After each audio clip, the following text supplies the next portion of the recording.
અને હવે સમાચાર ગાંધીનગરથી સિવિલ હોસ્પિટલમાં કલર કોડનો નવતર પ્રયોગ કરાયો છે। દર્દીઓને વિભાગ શોધવામાં સરળતા રહે તે માટે આ પ્રયોગ કરાયો છે।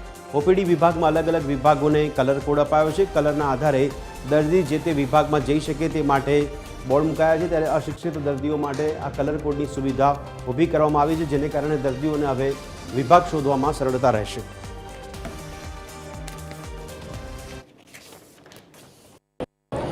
ગાંધીનગર સિવિલ હોસ્પિટલ ખાતે ઓપીડી વિભાગમાં દર્દીઓ જે રેગ્યુલર આવતા હોય છે તેમને અલગ અલગ વિભાગોની ઓળખ મેળવવામાં અને તે સ્થળ શોધવામાં અગવડતા ન પડે તે માટે ખાસ એક કલર કોડ સિસ્ટમ ઊભી કરવામાં આવી છે। જોઈ શકાય છે કે ઓપીડી વિભાગ ખાતે આ એક ખાસ બોર્ડ મારવામાં આવ્યું છે કે જેમાં અલગ અલગ વિભાગો માટે અલગ અલગ કલર ફાળવવામાં આવ્યા છે। પીડિયાટ્રિક ઓપીડીની વાત હોય તો બ્લુ કલર, ગાયનેકોલોજી ઓપીડી હોય તો પિંક કલર, લેબોરેટરી વિભાગ કે જે ત્રીજા માળે આવેલો છે તેના માટે લાલ કલર, આ પ્રકારે અલગ અલગ કલરની થીમ આપવામાં આવી છે કે જેથી કરીને જે દર્દીઓ અહીંયા રેગ્યુલર વિઝિટ માટે આવતા હોય અથવા તો બહારગામથી આવતા હોય અને અશિક્ષિત ખાસ કરીને જે દર્દીઓ છે તેમને આ કલર થીમના આધારે જે તે વિભાગની ઓળખ મળી શકે તે માટે થઈને આ ખાસ કલર કોડ સિસ્ટમ અહીં મૂકવામાં આવી છે, આ બોર્ડ મૂકવામાં આવ્યું છે।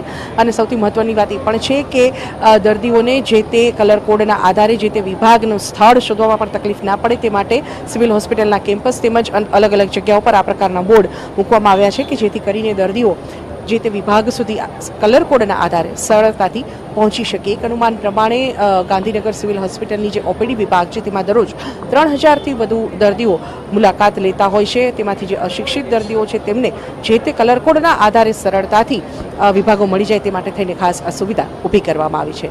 કેમેરામેન રાહુલ જાદવ સાથે સોનલ નડકર, TV 30 ગાંધીનગર।